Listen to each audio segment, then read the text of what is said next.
MPC BiPC విద్యార్థులకి ఒక వరం CA కోర్సులు. CA చదివే విద్యార్థుల్లో 40% మంది ఎంపీసీ మరియు బైపీసీ విద్యార్థులే. Master minds.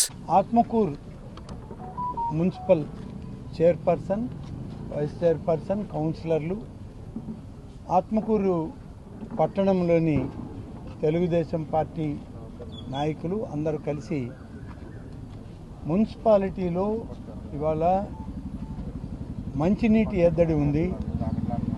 2 రోజులకు ఒక్కసారి మంచినీళ్ళు ఇస్తున్నారు, సరిగా మంచినీటి వస్తే రావట్లేదు అనేటువంటిది ప్రధానంగా మంత్రి గారి దృష్టికి తీసుకొచ్చాం. దానితో పాటు కొన్ని అభివృద్ధి కార్యక్రమాలు పని జరుగుతూ నిలిచిపోయాయి. 10 సంవత్సరాలుగా తాలూకా కార్యాలయం మొదలుపెట్టి ఆపేశారు, ఆర్డీఓ కార్యాలయం మొదలుపెట్టి ఆపేశారు, R&B గెస్ట్ హౌస్లు మొదలుపెట్టి ఆపేశారు. వాటితో పాటు పాలిటెక్నిక్ కాలేజ్ కానీ, ITIలు కానీ, అలాగే రెసిడెన్షియల్ స్కూల్స్ కానీ ఇవన్నీ కూడా హాఫ్ కన్స్ట్రక్టెడ్ బిల్డింగ్స్లోనే ఆగిపోతున్నాయి. ఈ ఆత్మకూరు అభివృద్ధికి సంబంధించి మరి కొంత మీరు సమీక్షించాలని చెప్పి అందరం కలిసి అడిగినప్పుడు దానిపైనే ముఖ్యంగా ఇవాళ ఈ సమీక్ష చేయడం జరిగింది. డ్రింకింగ్ వాటర్ని 364 రోజులు ఆత్మకూరు మున్సిపాలిటీకి పర్ హెడ్ 100 LPCD లెక్కన నీళ్లు ఇవ్వాలి అనేటువంటిది. అంటే కెపాసిటీ 135 ఉన్నా కనీసం 100 LPCD నీళ్లు ఇవ్వాలా ప్రతి ఒక్కరికి అనేటువంటిది ఇవాళ మంత్రి గారు అధికారులను ఆదేశించారు. మరొక వారం రోజుల లోపలే ఉన్నటువంటి డిస్ట్రిబ్యూటరీ నెట్వర్క్ కానీ, పంపింగ్ సిస్టమ్ కానీ, అలాగే RO ప్లాంట్ నుంచి ఇచ్చేటువంటి నీరు కానీ సమగ్రంగా వాటికి మరి చూసి నెక్స్ట్ మళ్ళీ 1 వీక్ లోపల దానికి కావాల్సినటువంటి ఇవన్నీ కూడా రెక్టిఫై చేసి వాటర్ డిస్ట్రిబ్యూషన్ స్టార్ట్ చేయాలి. కాబట్టి మీరు అందరూ కూడా పనిచేయండి అని చెప్పి పబ్లిక్ హెల్త్ డిపార్ట్మెంట్ని, మున్సిపల్ డిపార్ట్మెంట్ని ఆయన ఆదేశించడం జరిగింది. అదేవిధంగా వచ్చేటువంటి ఆదాయ వనరులు మున్సిపాలిటీకి ఏ విధమైన ఆదాయం వస్తుంది, ఎక్కడ లూప్ హోల్స్ ఉన్నాయి అని చెప్పి ఆ లూప్ హోల్స్లో పోయేటువంటి నష్టం ఎంత, వచ్చేటువంటి పన్నులు, ప్రజలు కట్టే పన్నులు ప్రజలకు ఉపయోగపడుతున్నాయా లేదా, ఇవన్నీ కూడా మంత్రి గారు చాలా క్షుణ్ణంగా తనిఖీ చేయడం జరిగింది, సమీక్షించారు. అలాగే రెవెన్యూ డిపార్ట్మెంట్ వాళ్ళతోటి, మున్సిపల్ శాఖ అధికారులు, ఇరిగేషన్ శాఖ అధికారులతోటి కూడా మాట్లాడి ఎక్కడెక్కడ ఎంక్రోచ్మెంట్స్ ఉన్నాయి, మున్సిపల్ పర్మిషన్ లేకుండా, అలాగే DTCP అప్రూవల్స్ లేకుండా, నోడా అప్రూవల్స్ లేకుండా ఎన్ని లేఅవుట్లు వచ్చాయి, ఎన్ని లేఅవుట్లు వాళ్ళ డిస్పోజ్ అయ్యాయి, ఆ లేఅవుట్స్లో ఇంకా ఎన్ని ప్లాట్లు మిగిలి ఉన్నాయి రిజిస్టర్ కాకుండా, వీటిల్లో వచ్చే రెవెన్యూ అంతా ఏం చేశారు, ఇవన్నీ కూడా లెక్క తీయమని చెప్పి ఆదేశాలు ఇవ్వడం జరిగింది. ప్రధానంగా వీటితో పాటు ఆత్మకూరు మున్సిపాలిటీలో ఉన్నటువంటి మున్సిపల్ బస్ స్టాండ్ టోటల్గా స్ట్రక్చర్ని డిమాలిష్ చేసి కొత్త స్ట్రక్చర్ నిర్మాణం జరిగింది. దానికి ఫండ్స్ ఎక్కడి నుంచి వచ్చాయి, ఫండ్స్ ఎవరు ఇచ్చారు, ఏ డిపార్ట్మెంట్ ఇచ్చింది, ఎవరు టెండర్స్ పిలిచారు, ఎవరు డిజైన్స్ చేశారంటే మున్సిపల్ అధికారులు చెప్పలేని పరిస్థితుల్లో ఉన్నారు. ఆ బస్టాండ్లో కొన్ని షాపింగ్ సెంటర్స్ కట్టారు. గతంలో మున్సిపల్ బస్టాండ్లో ఉన్న షాప్ కీపర్స్కి ఇప్పుడు కొత్తగా వచ్చిన దాంట్లో షాపులు ఇవ్వలేదు, ఆ షాపులన్నీ కూడా అలాగే ఉంచేశారు. మరి వాటికి వచ్చే రెమ్యూనరేషన్ ఏంటి, రెవెన్యూ ఏంటి అనేది కూడా ఆయన క్షుణ్ణంగా పరిశీలించారు. అలాగే నోడా దాదాపుగా ₹1 కోటి డబ్బు ఈ బస్టాండ్ చుట్టూరు ఉన్నటువంటి రోడ్డుని తొలగించి కొత్త CC రోడ్డు వేయడానికి ఖర్చు పెట్టింది. ఇది ఎక్కడ మంజూరు చేశారు, ఎవరు రిక్వెజిషన్ మీద మంజూరు చేశారు, పనులు ఎవరు చేశారు అని అంటే దాన్ని కూడా నోడా అధికారులు వివరాలు ఇవ్వాలని చెప్పి మంత్రి గారు సూచించడం జరిగింది.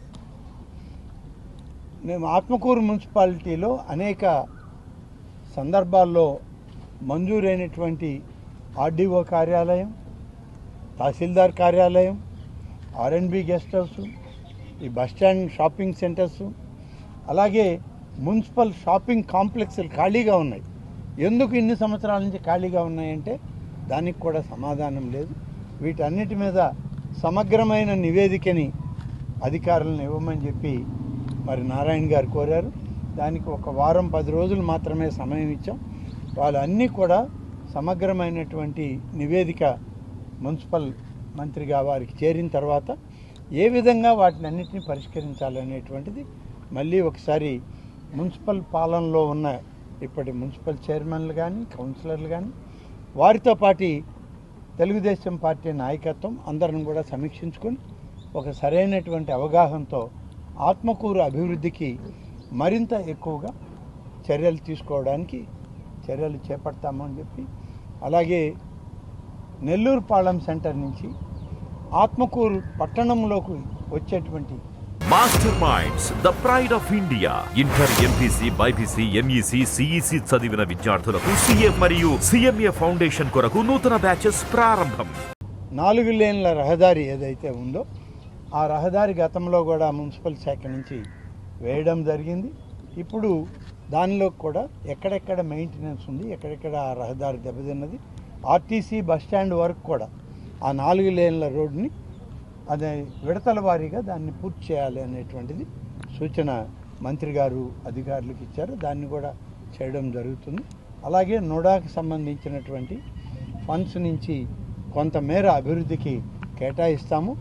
ఏ అత్యవసరంగా ఉన్నాయో అవి ముందు దృష్టికి తీసుకురండి అని చెప్పారు. అది కూడా చెప్పడం జరిగింది. అలాగే ఇరిగేషన్కి సంబంధించి సోమశిల ప్రాజెక్టు అత్యంత ప్రధానమైంది. లైఫ్ లైన్ ప్రాజెక్టు నెల్లూరు జిల్లా, మన తిరుపతి జిల్లా, అలాగే చెన్నైకి మంచినీళ్ళు ఇచ్చేటువంటి ప్రాజెక్టు. ఈ లైఫ్ లైన్ ప్రాజెక్ట్ అయిన సోమశిల ప్రాజెక్టు ఇవాళ ఏప్రాన్ కొట్టుకుపోయింది, ప్రొటెక్షన్ వాల్ కొట్టుకుపోయింది, పక్కన ఉన్న ఆలయం అమ్మవారి గుడి కొట్టుకుపోయింది. దాదాపు 2.5 సంవత్సరాలు అయితే గత ప్రభుత్వం, గత పాలకులు పట్టించుకున్న దాఖలాలు లేవు. అందుకనే అధికారుల్ని ఇవాళ సమీక్ష చేశారు. మరొక వారం రోజుల్లో రాష్ట్ర ఇరిగేషన్ శాఖ మంత్రుల్ని స్వయంగా నారాయణ గారు ఆహ్వానించారు. మరి నిమ్మల రామానాయుడు గారు ఇరిగేషన్ మంత్రిగా వస్తానని చెప్పి వారు హామీ ఇచ్చారు. మరొక శనివారమో ఆదివారమో ఇక్కడికి వచ్చి సోమశిల ప్రాజెక్ట్ని జరిగిన నష్టాన్ని, అలాగే దానికి ఉన్నటువంటి ఫ్లడ్ గేట్స్ ఓపెన్ చేయడానికి కూడా సరైనటువంటి పద్ధతి లేదు. ఆ గేట్స్ ఓపెన్ చేయడానికి వాడేటువంటి స్టీల్ రోప్స్ అన్నీ రస్ట్ పట్టిపోయి తెగిపోతూ ఉన్నాయి. ఆ ఫోటోలు కూడా మంత్రి గారికి వాళ్ళు తీసుకొచ్చి చూపించారు.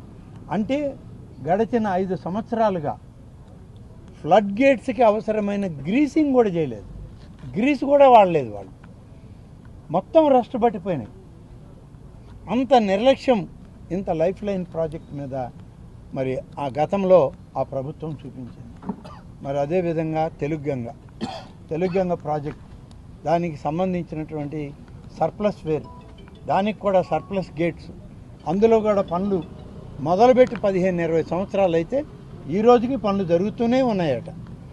సో ఇవన్నీ కూడా సమీక్ష చేయడానికి మంత్రి గారిని ఆహ్వానించారు. మంత్రి గారు వస్తామని కూడా హామీ ఇచ్చారు.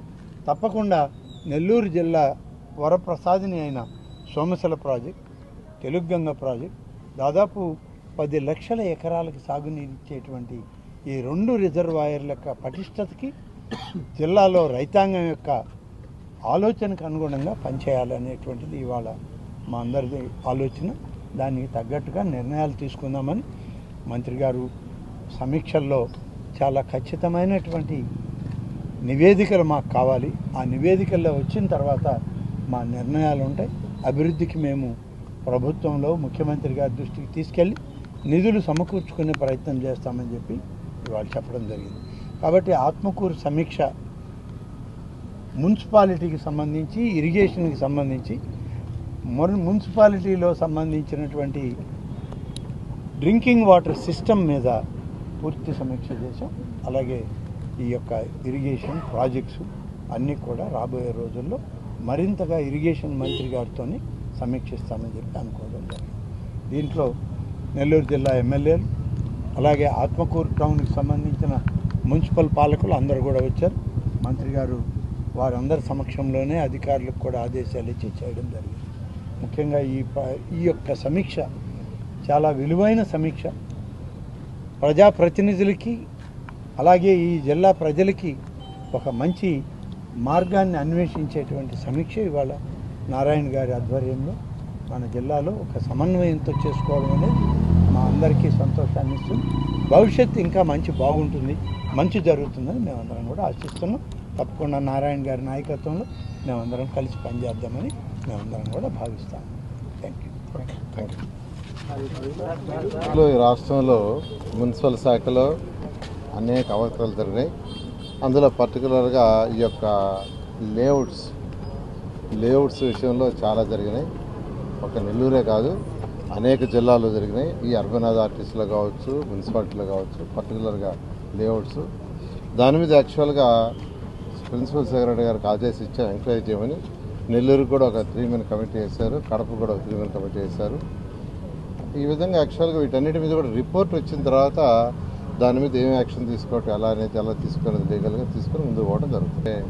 అప్పుడు ఒక కాలేజీ అంటే 11th and 12th పిల్లలకి కాస్త మెరిటోరియస్ స్టూడెంట్స్ని డెవలప్ చేస్తామని ఇదైతే రోజు మున్సిపల్ మేయర్గా ఉన్న అజీజ్ గారి ఆధ్వర్యంలో, అంటే దానికై ఎక్స్పెండిచర్ అంతా నెల్లూరు మున్సిపల్ కార్పొరేషన్ చేసేటట్టుగా ఆ రోజు యాక్చువల్గా ఉన్న ప్రెసిడెంట్, దానికి యాక్చువల్గా అప్పుడు వివేకానంద గారు ప్రెసిడెంట్గా ఉన్నట్టున్నారు.